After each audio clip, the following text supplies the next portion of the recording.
नमस्कार दोस्तों, आज हम सुनेंगे मास्टर भगवान दास की लिखी कहानी प्लेग की चुड़ैल। चलिए दोस्तों, कहानी शुरू करते हैं। गत वर्ष जब प्रयाग में प्लेग घुसा और प्रतिदिन सैकड़ों गरीब और अनेक महाजन, जमींदार, वकील, मुख्तार के घरों में प्राणी मरने लगे, तो लोग घर छोड़ छोड़कर भागने लगे। यहाँ तक कि कई डॉक्टर भी दूसरे शहरों को चले गए। एक मोहल्ले में ठाकुर विभव सिंह नामी एक बड़े जमींदार रहते थे। उन्होंने भी अपने इलाके पर, जो प्रयाग से 5 मील की दूरी पर था, चले जाने की इच्छा की। सिवा उनकी स्त्री और एक 5 वर्ष के बालक के और कोई संबंधी उनके घर में नहीं था। रविवार को प्रातःकाल ही सब लोग इलाके पर चलने की तैयारी करने लगे। जल्दी में उनकी स्त्री ने ठंडे पानी से नहा लिया। बस नहाना था कि ज्वर चढ़ आया। हकीम साहब बुलाए गए और दवा दी गई, पर उससे कुछ लाभ न हुआ। सायकाल को गले में एक गिल्टी भी निकल आई। तब तो ठाकुर साहब और उनके नौकरों को अत्यंत व्याकुलता हुई। डॉक्टर साहब बुलाए गए। उन्होंने देखते ही कहा कि प्लेग की बीमारी है, आप लोगों को चाहिए कि ये घर छोड़ दें। ये कहकर वह चले गए। अब ठाकुर साहब बड़े असमंजस में पड़े। ना तो उनसे वहां रहते ही बनता था और न छोड़ के ही जाते बनता था। वह मन में सोचने लगे, यदि मेरे यहाँ ठहरने से बहू जी को कुछ लाभ हो तो मैं अपनी जान भी खतरे में डालूं, परंतु इस बीमारी में दवा तो कुछ काम ही नहीं करती। फिर मैं यहाँ ठहर कर अपने प्राण क्यों खोऊं। ये सोचकर जब वह चलने के लिए खड़े होते थे, तब वह बालक, जिसका नाम नवल सिंह था, अपनी माता के मुंह की ओर देखकर रोने लगता था और वहां से जाने से इनकार करता था। ठाकुर साहब भी प्रेम के कारण मूक अवस्था को प्राप्त हो जाते थे और विवश होकर बैठे रहते थे। ठाकुर साहब तो बड़े सहृदय सज्जन पुरुष थे, फिर इस समय उन्होंने ऐसी निष्ठुरता क्यों दिखलाई, इसका कोई कारण अवश्य था, परंतु उन्होंने उस समय किसी को कुछ भी नहीं बताया। हाँ, वह बार बार यही कहते कि स्त्री का प्राण तो जा ही रहा है, इसके साथ मेरा भी प्राण जावे तो कुछ हानि नहीं, पर मैं ये चाहता हूँ कि मेरा पुत्र तो बचा रहे, मेरा कुल तो लुप्त न हो जावे। पर वह बेचारा बालक इन बातों को क्या समझता था। वह तो मात्र भक्ति के बंधन में ऐसा बंधा था कि रात भर अपनी माता के पास बैठा रोता रहा। जब प्रातः काल हुआ और ठकुराइन जी को कुछ चेत हुआ, तो उन्होंने आंखों में आंसू भर के कहा, बेटा नवल सिंह, तुम शोक मत करो, तुम किसी दूसरे मकान में चले जाओ, मैं अच्छी होकर शीघ्र ही तुम्हारे पास आऊंगी। पर वह लड़का न तो समझाने से ही मानता था, न स्वयं ऐसे स्थान पर ठहरने के परिणाम को जानता था। बहू जी तो ये कहकर फिर अचेत हो गईं, पर बालक वहीं बैठा ससक ससक कर रोता रहा।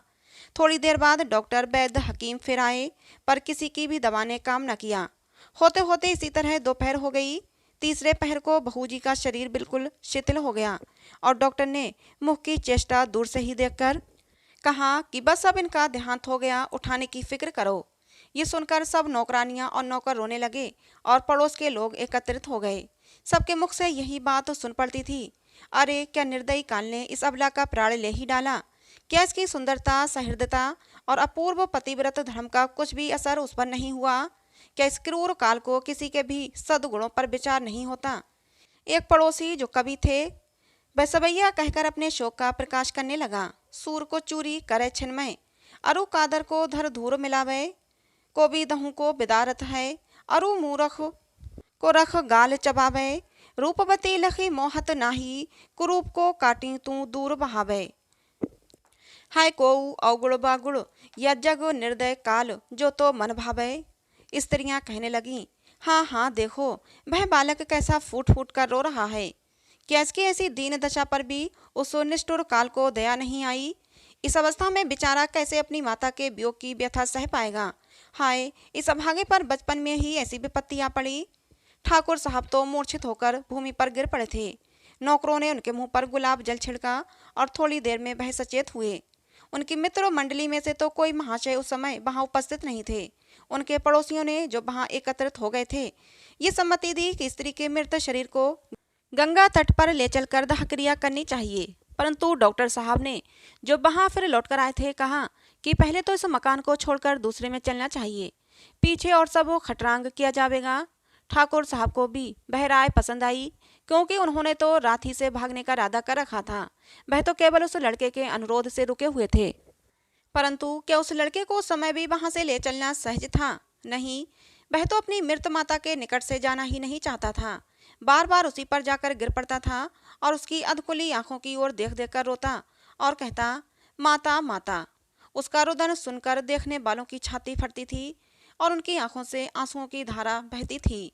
अंत में ठाकुर साहब ने उस बालक को पकड़कर गोद में उठा लिया और गाड़ी में बिठाकर दूसरे मकान की ओर रवाना हुए। अलबत्ता चलते बार ठाकुर साहब ने स्त्री के मृत शरीर की ओर देखकर कुछ अंग्रेजी में कहा था, जिसका एक शब्द मुझे याद है, फेयरवेल। नौकर सब ठाकुर साहब के साथ रवाना हो गए, परंतु उनका एक पुराना नौकर उस मकान की रक्षा के लिए वहीं रह गया।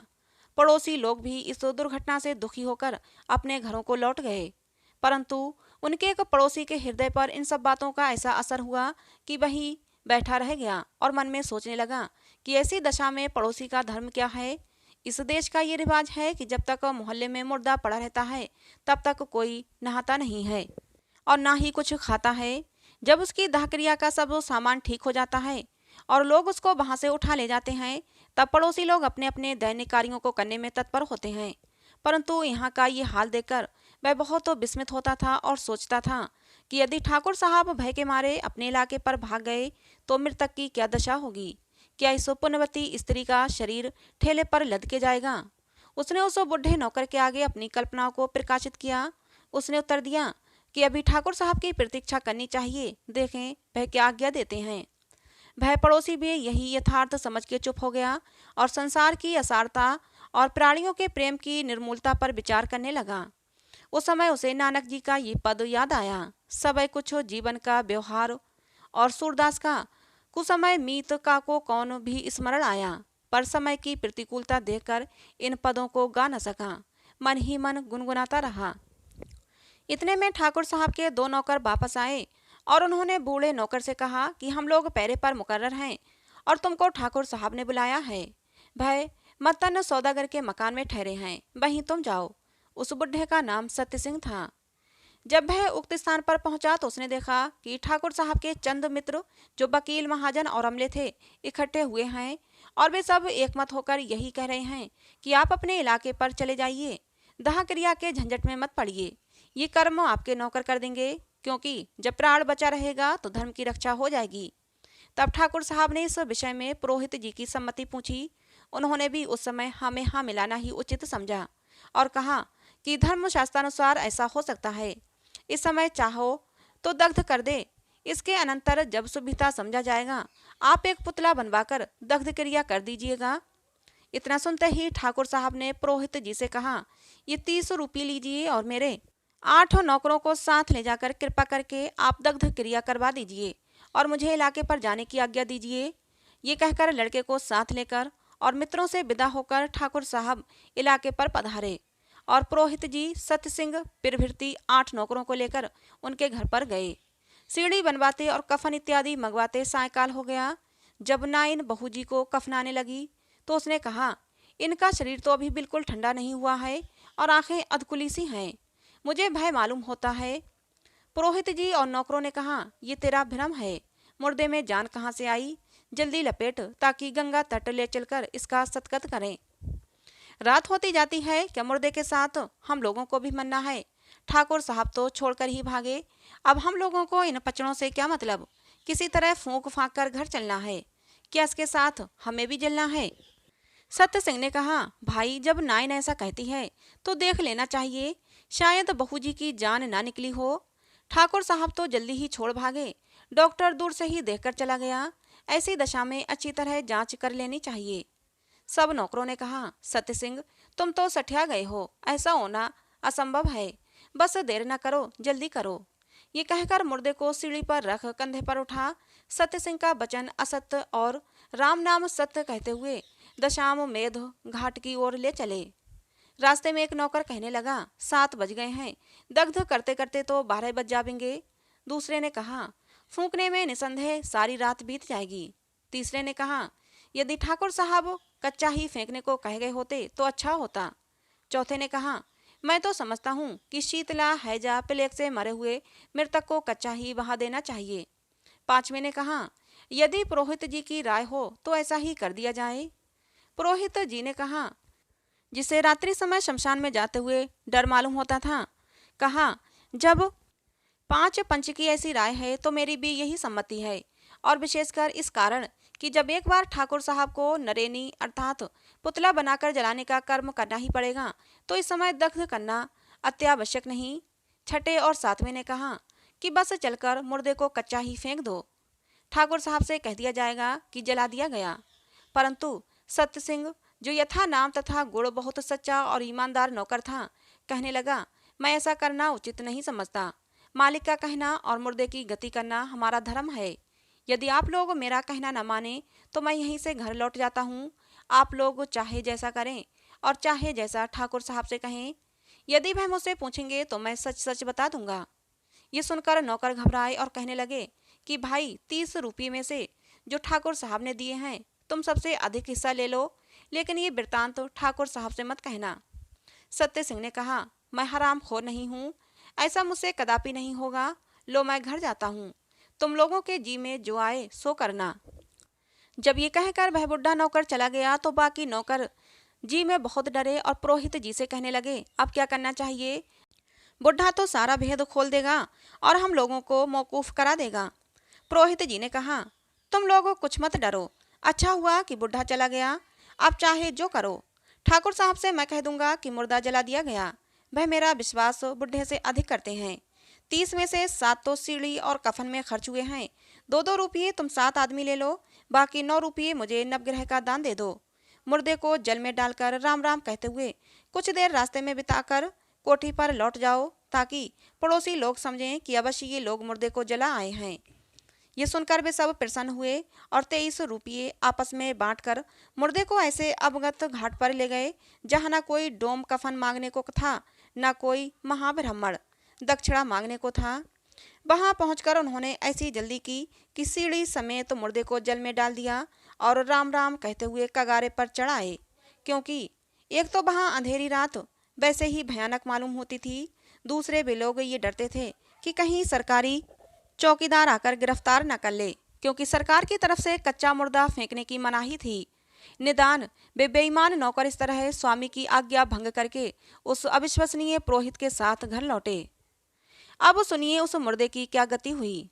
उस सीढ़ी के बांस ऐसे मोटे और हल्के थे जैसे नौका के डांड, और उस स्त्री का शरीर किरशित होकर ऐसा हल्का हो गया था कि उसके बोझ से वह सीढ़ी पानी में नहीं डूबी और इस तरह उतराती चली गई जैसे बांसों का बेड़ा बहता हुआ चला जाता है। यदि दिन का समय होता तो किनारे पर के लोग अवश्य इस दृश्य से विस्मित होते और कौवे तो कुछ खोद खाद मचाते, परंतु रात का समय था, इससे वह शव सहित सीढ़ी का बेड़ा धीरे धीरे बहता हुआ त्रिवेणी पार करके प्राय 5 मील की दूरी पर पहुंचा। पर यह तो कोई अचंभे की बात न थी। अत्यंत आश्चर्यजनक घटना तो ये हुई कि गंगा जल की शीतलता उस सोपान स्थित शरीर के लिए, जिसे लोगों ने निर्जीव समझ लिया था, ऐसी उपकारी हुई कि जीव का जो अंश उसमें रह गया था वो जग उठा और बहू जी को कुछ होश आया, परंतु अपने को इस अद्भुत दशा में देखकर वह भौचंकी रह गई। उनके शरीर का ये हाल था कि प्राणांतक जो रागनी तो बुझ गई थी, परंतु गले में की गिल्टी ऐसी पीड़ा दे रही थी कि उनके कारण वह कभी कभी अचेत सी हो जाती थीं। परंतु जब उस सर्वशक्तिमान जगदीश्वर की कृपा होती है तो अनायास प्राण रक्षा के लिए उपस्थित हो ही जाते हैं। निदान वह सीढ़ी बहते बहते ऐसी जगह आ पहुंची जहां करौंदे का एक बड़ा भारी पेड़ तट पर खड़ा था और उसकी एक घनी डाली झुककर जल में स्नान कर रही थी और अपने क्षीरमय फल फूल गंगा जी को अर्पण कर रही थी। वह सीढ़ी जाकर डाली से टकराई और उसी में उलझ कर रुक गई और उस डाली में का एक कांटा बहू जी की गिल्टी में इस तरह चुभ गया जैसे किसी फोड़े में नस्तर। गिल्टी के फूटते ही पीड़ाजनक रुधिर निकल गया और बहू जी को फिर चेत हुआ। झट उन्होंने अपना मुंह फेर कर देखा तो अपने को उस हरी शाखा की शीतल छाया में ऐसा स्थिर और सुखी पाया जैसे कोई श्रांत पथिक हिंडोले पर सोता हो। सूर्योदय का समय था। जल में किनारे की ओर कमल प्रफुल्लित थे और तटस्थ वृक्षों पर पक्षीगण कलरव कर रहे थे। उस अपूर्व शोभा को देखकर बहू जी अपने शरीर की दशा भूल गईं और मन में सोचने लगीं, क्या मैं स्वर्ग लोक में आ गई हूँ या केवल स्वप्न अवस्था में हूँ, और यदि मैं मृत्यु लोक में ही इस दशा को प्राप्त हुई हूँ तो भी परमेश्वर मुझे इसी सुखमय अवस्था में सर्वदा रहने दे। परंतु इस संसार में सुख तो केवल क्षणिक होता है। सुख की तो बौछार नहीं, दुख का मेह बरसता है। ये मुर्दे का गांव रे बाबा, सुख महंगा दुख सस्ता है। थोड़ी ही देर बाद पक्षीगण उड़ गए और लहरों के उद्वेग से कमलों की शोभा मंद हो गई। सीढ़ी का हिंडोलना भी अधिक हिलने लगा, जिससे कृषित शरीर को कष्ट होने लगा। बहू जी का जी उबने लगा। उनका बश क्या था, शरीर में शक्ति नहीं थी कि तैरकर किनारे पर पहुंचे। हालांकि 4 ही हाथ की दूरी पर एक छोटा सा सुंदर घाट बना हुआ था।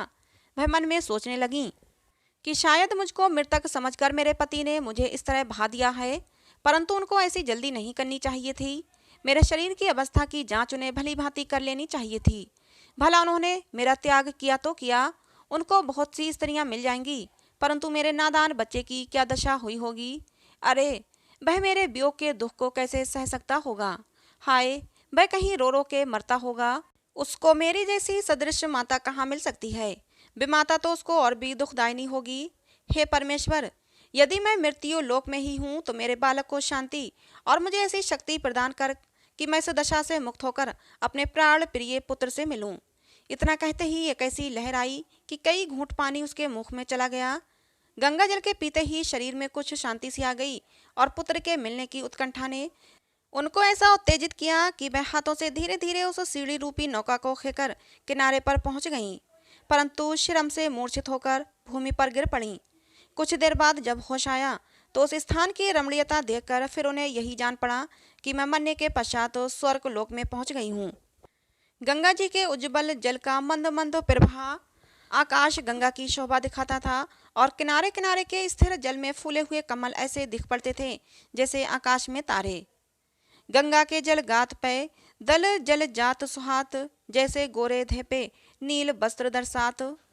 तट पर अम्बो कदम्बो अशोक आदि वृक्षों की श्रेणियां दूर तक चली गई थीं और उनके समीप के उपवन की शोभा, जहां बसंत ऋतु रहो लुभाई, ऐसे मनोहर थी कि मनुष्य का चित्त देखते ही मोहित हो जाता था।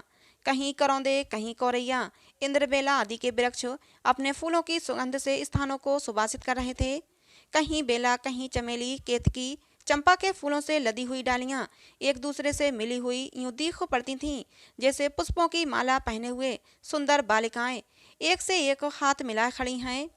उनके बीच बीच में ढाक के वृक्ष लाल फूलों से ढके हुए यूं दीख पड़ते थे, जैसे संसारियों के समूह में विरक्त बनवासी खड़े हों।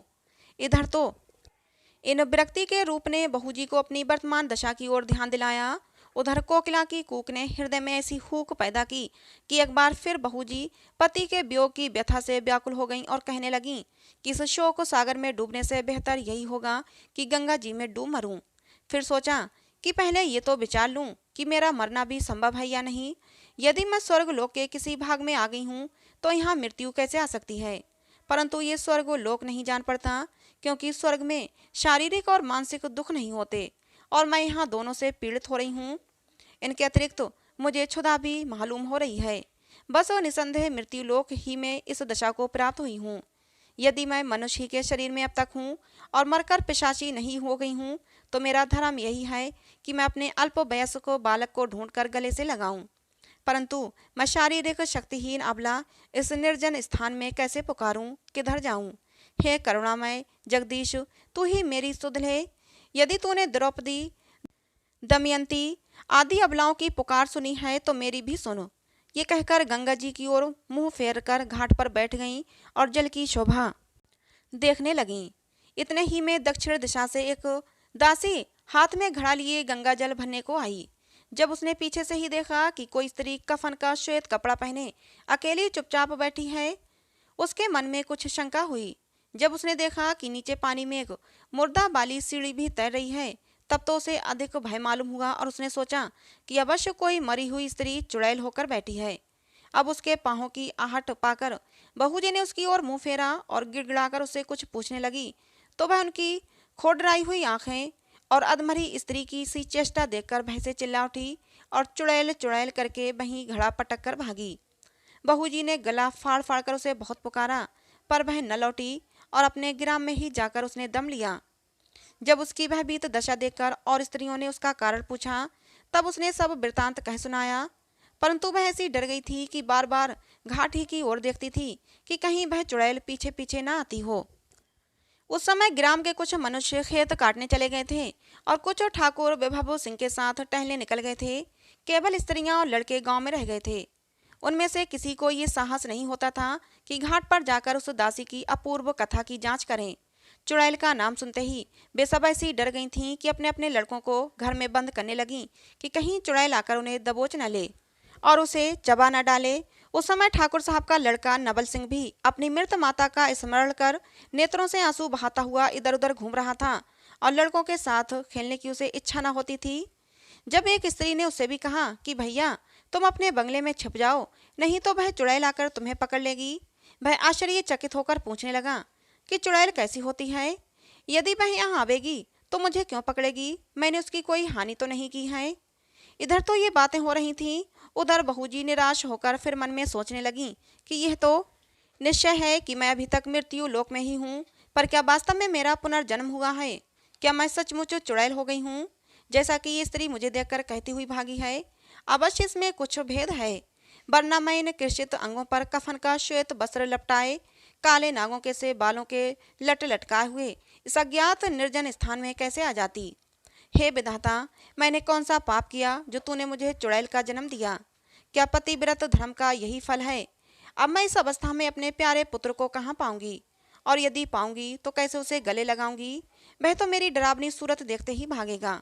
पर जो भी हो, मैं उसे अवश्य तलाश करूंगी, और यदि वह मुझसे सप्रेम नहीं मिलेगा तो उसको भी इसी दशा में परिवर्तित करने की चेष्टा करूंगी। ये सोचकर वह धीरे धीरे उसी ओर चली जिधर वह दासी भागी थी। दुर्बलता के मारे सारा देह कांपता था, पर क्या करे, क्षुधा के मारे रहा नहीं जाता था। निदान खिसकते खिसकते उपवन डाक कर वह वाटिका में पहुंची, जिसमें अमरूद, नारंगी, लीची, संतरा इत्यादि के पेड़ लगे हुए थे और क्यारियों में अनेक प्रकार के अंग्रेजी और हिंदुस्तानी फूल फले हुए थे। वाटिका के दक्षिण एक छोटा सा बंगला मालूम होता है, जैसा मेरे इलाके पर के बगीचे में बना हुआ है। क्या मैं ईश्वर की कृपा से अपनी ही वाटिका में तो नहीं आ गई हूँ? अरे, ये पुष्प मंडल भी तो वैसा ही जान पड़ता है जिसमें 3 वर्ष हुए नवल जी को गोद में लेकर खिलाती थी मैं जब यहाँ आई थी तो ग्राम की स्त्रियों से सुना था कि निकट ही गंगा जी का घाट है। मैंने ठाकुर साहब से वहाँ स्नान करने की आज्ञा मांगी थी, परंतु उन्होंने नहीं दी। क्या उसी पाप का तो ये फल नहीं कि मैं इस दशा को प्राप्त हुई हूँ? परंतु उसमें मेरा क्या दोष था? स्त्री के लिए तो पति की आज्ञा का पालन करना ही परम धर्म है। ये फल मेरे किसी और जन्म के पापों का मालूम होता है। इसी तरह मन में अनेक कल्पनाएं करती हुई बहूजी एक नारंगी के पेड़ के नीचे बैठ गईं और लटकी हुई डाल से एक नारंगी तोड़कर अपनी प्रज्वलित क्षुधाग्नि को बुझाना चाहती थीं कि उतने में नवल सिंह घूमता घामता उसी स्थान पर आ पहुंचा। उसको देखते ही बहूजी की भूख प्यास जाती रही। जैसे मिर्गी अपने खोए हुए शावक को पाकर उसकी ओर दौड़ती है, वैसे ही बहूजी झपट कर नवल सिंह से लिपट गईं और बेटा नवल जी कहकर उसका मुख चूमने लगी। उस समय नवल सिंह की अपूर्व दशा थी। कभी तो बहूजी की डरावनी सूरत देखकर भय से भागना चाहता था, कभी माता के मुख की आकृति स्मरण करके प्रेमाश्रु बहाने लगता था और भोलेपन से पूछता था कि माता, तुम मर के फिर जी उठी हो और चुड़ैल हो गई हो। हम लोग तो तुमको घर पर ही छोड़कर आए थे, तुम अकेली गिरती पड़ती यहाँ कैसे आ गई हो?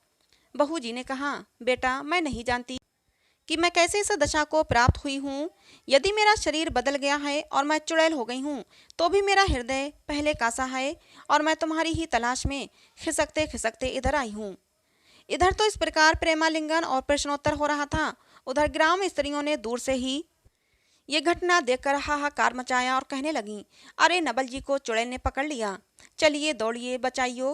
अरे ये क्या अनर्थ हुआ? हम लोग क्या जानती थीं कि वह डायन वाटिका में आ बैठी है, नहीं तो नवल जी को उधर क्यों जाने देते।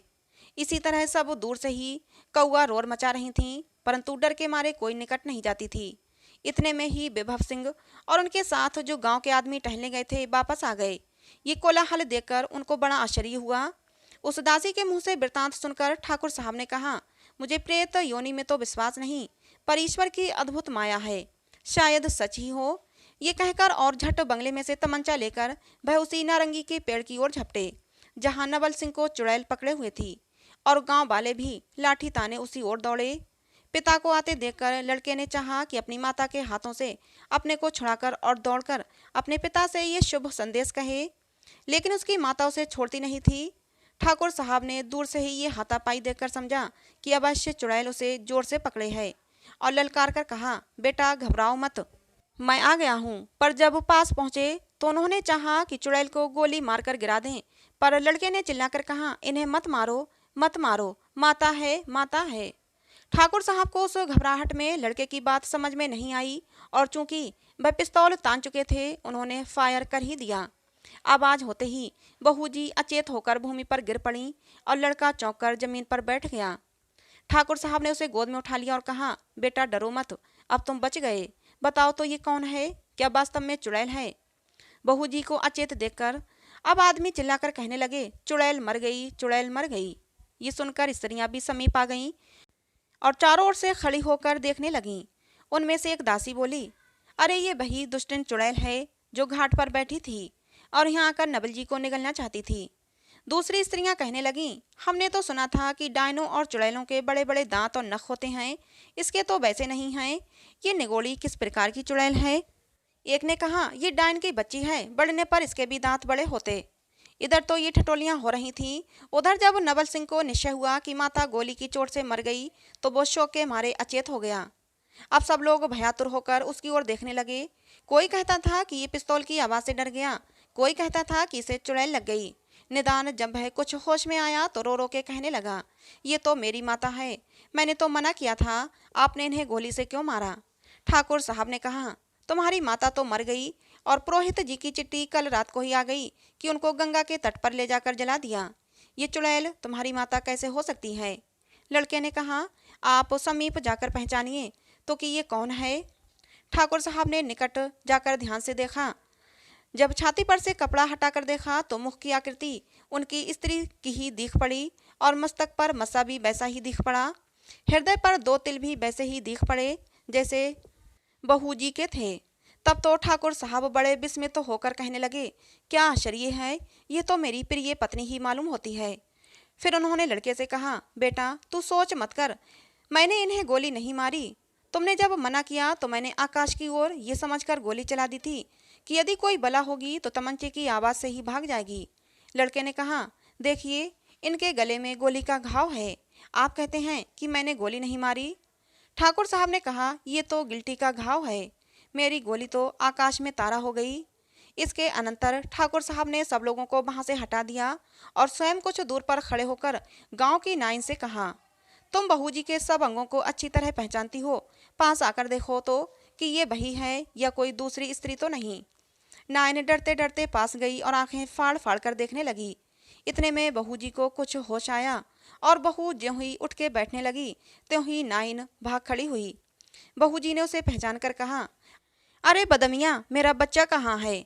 नवल जी को जल्दी बुला, नहीं तो मेरा प्राण जाता है। ठाकुर साहब तो मेरे प्राण के ही भूखे हैं। प्रयाग जी में मुझे बीमार छोड़कर भाग आए, जब मैं किसी तरह यहाँ आई तो मुझ पर गोली चलाई। न जाने मुझसे क्या अपराध हुआ है।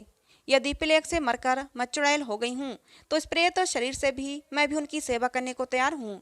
यदि वह मेरी इस वर्तमान दशा से घृणा करते हैं तो मुझसे भी ये तिरस्कार नहीं सहा जाता।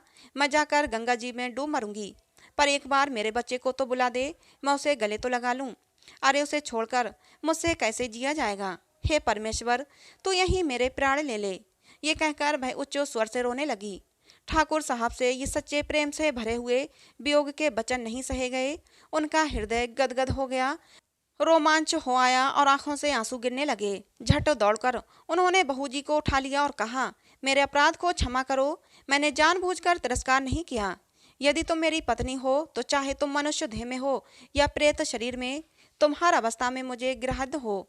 यद्यपि मेरे मन का संदेह अभी नहीं गया है, इसकी निवृत्ति का यत्न मैं धीरे धीरे करता रहूंगा, पर तुमको मैं अभी से अपनी प्रिय पत्नी मानकर ग्रहण करता हूँ।